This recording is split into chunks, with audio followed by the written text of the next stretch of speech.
Vote के लिए use करते थे ये लोग। और ये सारा का सारा इंडी गठबंधन इकट्ठा हो गया मोदी जी के खिलाफ। अरे भाई, मोदी जी ने देश को कितना मजबूत और सशक्त किया है।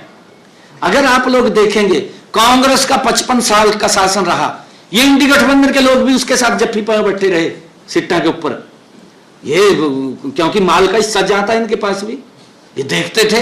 परंतु ये बताएं, देश के यूथ को बताएं कि 55 सालों के अंदर युवाओं की स्थिति को सुधारने में कौन कौन से काम किए, ये बताने का काम करें।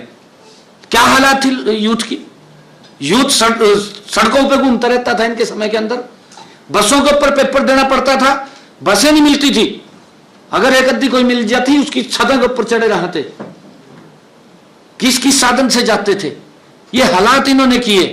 परंतु क्योंकि पीढ़ी बदली है, इस पीढ़ी के तो मालूम नहीं है कि कांग्रेस का कैसा वो चेहरा था, इस प्रकार का चेहरा था, डर लगा था देखते हो उस समय में कांग्रेस का चेहरा। परंतु मोदी जी ने उन सब में सुधार कर रहे हैं मजबूती से। मैं तो आज भी ये बड़े विश्वास के साथ कह रहा हूं कि कांग्रेस के लोग बताएं तो राहुल गांधी बताए थे ना, बैठ कर कांग्रेस के नेताओं ने लेकर, इंडी गठबंधन के नेताओं ने लेकर बताए थे भी भैया हमने ये सुधार कराया, बताएं तो ना। मैं तो पूछ रहा हूं भी बताना चाहिए। मोदी जी ने 10 काम किए, 12 साल हो गए मोदी जी ने, मेरे ख्याल से 20 काम युवाओं के लिए कर दिए होंगे 12 सालों के अंदर। और पेपर लीक को लेकर के मोदी जी के मन में बड़ी पीड़ा थी और उन्होंने तुरंत साथियों लोकसभा के अंदर बिल लेकर के आए। किसी व्यक्ति को अधिकार नहीं किया हमारे युवाओं के साथ खेले। अगर ये कोई सोच सकता है तो नरेंद्र मोदी जी जैसा व्यक्ति सोच सकता है, ये कांग्रेस राहुल गांधी वर्गा नहीं सोच सकता, या उसके साथ चिपटे। या ये आपके सामने आ पंजाब के अंदर पेपर लीक होया, वहां जंतर मंतर के ऊपर मनीष सिसोदिया बड़े बड़े ऊंची आवाज में कह दिया, कहा अगर हमारा वहां पेपर लीक हो गया तो हम शिक्षा मंत्री का तुरंत इस्तीफा ले लेंगे। लीक क्यों नहीं लिया भाई? ले लेना चाहिए, किसी ने रोका? फार्मेसी का पेपर लीक हो गया पंजाब के अंदर, पंजाब के अंदर युवाओं के साथ क्या मजाक किया जा रहा? ये तो राहुल गांधी को भी नहीं दिख रहा, काला चश्मा ले लेगा इस टाइम तो दिखेगा नहीं कुछ भी। ये हालात है भाई, तो काला चश्मा तार, देख क्या हो रहा क्या नहीं हो रहा, आंखें खोल, देश बदल रहा है, दुनिया के अंदर बदला है देश। क्या हालात हुए हैं पंजाब के अंदर, बोलने वाला नहीं है कोई भी। अरे जो बच्चे पास हुए पंजाब के अंदर एक्साइज इंस्पेक्टर के अंदर, उनके नाम, वो बच्चे पास हो गए जिन्होंने अपने नाम के आगे लिख दिया स्टेट बैंक ऑफ इंडिया, वो बच्चा पास हो गया। वो जिस बच्चे ने DPIS लिखा अपने नाम के आगे, बच्चा पास हो गया। जिस बच्चे ने फोटो लिखा अपने नाम के आगे PHOTO फोटो, वो बच्चा एक्साइज इंस्पेक्टर लग गया। जिस बच्चे ने लिखा कहा एक दिन कर्मा वाला, वो बच्चा एक्साइज इंस्पेक्टर लग गया। ये युवाओं के साथ धोखा है। क्यों नहीं राहुल गांधी देख रहा? वहां तो बैठ गया जाएगा चौड़ा होगा, यूथ भड़का ही दिया। भड़काने में तो देर नहीं लगती है, भड़काने में तो देखिए, मैं कह रहा हूं हमारी जो ये जनरेशन है ना यूथ की, इनको नहीं पता भी कांग्रेस ने क्या क्या अत्याचार युवाओं के ऊपर किए, इनको नहीं मालूम है क्योंकि नई जनरेशन आई है। परंतु मोदी जी उसके अंदर सुधार कर रहे हैं और मैं तो धन्यवाद करूंगा मोदी जी का धन्यवाद करूंगा कि उन्होंने इतना बड़ा एपिसोड होने के बावजूद सभी बच्चों को माफ कर दिया। उनको मालूम है कि हमारे बच्चे हमारे देश का भविष्य है।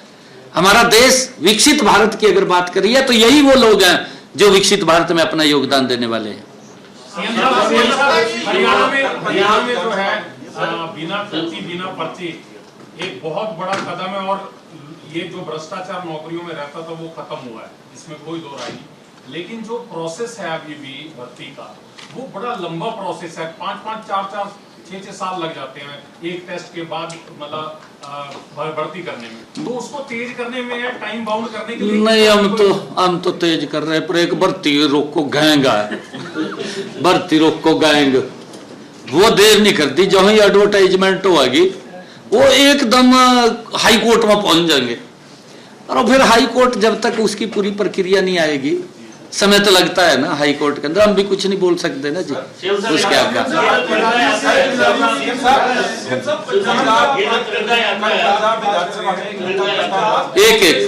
पंजाब विधानसभा में सर कल निंदा प्रस्ताव पास किया है, जो नीट पेपर लीक हुआ है और जो बच्चों के मामले दर्ज हो रहे हैं, इसको लेकर निंदा प्रस्ताव। पंजाब का नहीं लिखा भी वो फार्मेसी का लीक हो गया फिर उसकी निंदा नहीं हुई। यही तो मैं कह रहा हूं, हाथी के दांत खाने के और दिखाने के और। मैंने तो ऐसा लगा ये इंडी गठबंधन वाला ना आम आदमी वाला नो बीमार लोड़ी तो देख नहीं रहा कोई। जिस तरह वो आगे आ जाना उसके नहीं वो बिल्ली के आगे चूहा आ जा और चूहा आंखा बंद कर ले भी मन्नू तो देख नहीं रहा कोई भी। ये हाल ना वो रहो इनका आम आदमी वाला का, आंखा बंद कर लेना तो बीमार तो लीक नहीं है। अपना नहीं देख रहे क्या हो रहा हमारा, अपना नहीं देख रहे कि युवाओं के गेल हमने क्या धोखा कर दिया। जो इन्होंने मंचों पे कही थी, मंचों के ऊपर खड़ा होकर कही थी कि हम कट्टर ईमानदार हैं, हमारी पार्टी ईमानदार है। भाई वो ईमानदारी का चोला सारा के सामने आया। मन्नू तो पता नहीं लगा, मैं तो सेक्रेटरीट में बैठा था एक दिन, कहा जी ऊपर से नोट की बरसात हुई है। मैंने कहा भाई कहीं सेक्रेटरीट में तो नहीं होगी, पता लगा जी कहा वो तो किसी फ्लैट में हुई है। वहां से आम आदमी का गाँव बाज गया छोड़ेगा। ये भी हालात, इनके हालात तो देख लो, सबके साथ दुख हो रहा है। इसमें तिरंगा यात्रा में जो घर घर बांटे जाएंगे तो कुछ पैमाना है, लाख 2 लाख या फ्री बांटे जाएंगे, किस तरीके से वितरित किए जाएंगे लोगों को ताकि आम लोगों तक पहुंच सके? नहीं। अरे देखिए हमारा एक टारगेट तो है थोड़ा, वो भी 4 लाख के करीब हम देंगे, परंतु सब देश के नागरिक जब हृदय से इस तिरंगे को सम्मान प्यार करता है, हर व्यक्ति तिरंगा लेकर के उसको फहराएगा भी, यात्रा के अंदर भी शामिल होगा। ये हम सब के लिए बड़े गर्व और गौरव की बात है। सीएम साहब खिलाड़ियों के मेडल आए, लेकिन कांग्रेस सांसदों ने कहा है कि 2030 के लिए जो मेडल हरियाणा से आते हैं, लेकिन होस्ट इसको गुजरात में और किया जाता है। तो कॉमनवेल्थ गेम्स जो 2030 के उसमें हरियाणा को होस्ट करे, ऐसा प्रोटेस्ट किया है, मांग किया। देखिए हाजिरी लगवानी तुमने, हाजिरी लगवाई ली खड़े होकर हाजिरी लगवानी थी, परंतु ये तो नहीं बताया ना भैया हमने क्या करे अपनी सरकार के दौरान। ये तो भी बताना चाहिए था, वो तो बताया नहीं है। और मैंने कहा ना भी एक ही शब्द में पूरी पॉलिसी थी उनकी, एक शब्द के अंदर पदक लाओ और पद पाओ, यह पॉलिसी थी उनकी। दो शब्दों की पॉलिसी थी।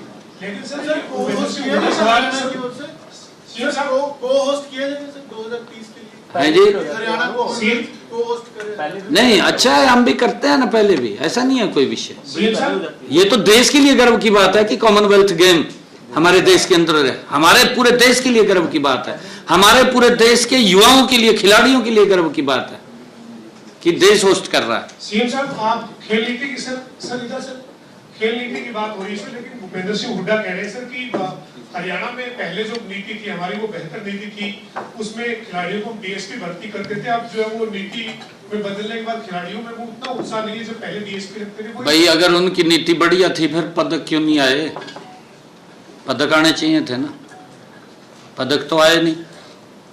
खेल नीति तो बहुत बढ़िया थी, मैंने कहा 2 शब्द की थी, पदक लाओ और पद पाओ यह नीति थी, और तो थी नहीं कुछ भी, 2 शब्द की नीति थी। हाल ही में एंटी करप्शन ब्यूरो के डीजी ने आपको एक पत्र लिखा और उन्होंने कहा कि जो कर्मचारी करप्शन के जाल में पकड़े गए हैं वो दोबारा उसी पद पर आसीन हो जाते हैं, और यही कारण है कि भ्रष्टाचार को जो सरकार हटाना चाह रही है, दूर करना नहीं, ये बात हमने कही है भी जो भी इस प्रकार से कहीं पकड़ा जाता है भ्रष्टाचार के मामले में, उसको उस डिस्ट्रिक्ट में उस पद के ऊपर कोई पोस्टिंग ना दें। साहब आप पंजाब जा रहे हैं लगातार, और इन दिनों सर पंजाब में पंजाब कांग्रेस के प्रभारी भूपेश बघेल फिर आए हैं और पोस्टर वार शुरू हो गया है सर। वहां पर बोर्ड लग रहे हैं भूपेश बघेल गो बैक, तो चन्नी के अलग पोस्टर लग रहे हैं सर। गुटों में बटी दिख रही है कांग्रेस। दुर्भाग्यपूर्ण है, मैं कहूंगा। देखिए कांग्रेस ने हमेशा वोट बैंक की राजनीति की है, गरीब व्यक्ति का वोट लिया, पिछड़े वर्ग का वोट लिया, उनके लिए कुछ नहीं किया। चन्नी को बना दिया प्रचार समिति का अध्यक्ष, ये प्रचार करेगा, वोट देगा इनके लिए, छुट्टी कर दी प्रचार समिति का अध्यक्ष। ये कांग्रेस की नीति है जी, ना तो पिछड़े नो और ना दलित को, ये देख करके राजी नहीं है कांग्रेस पार्टी।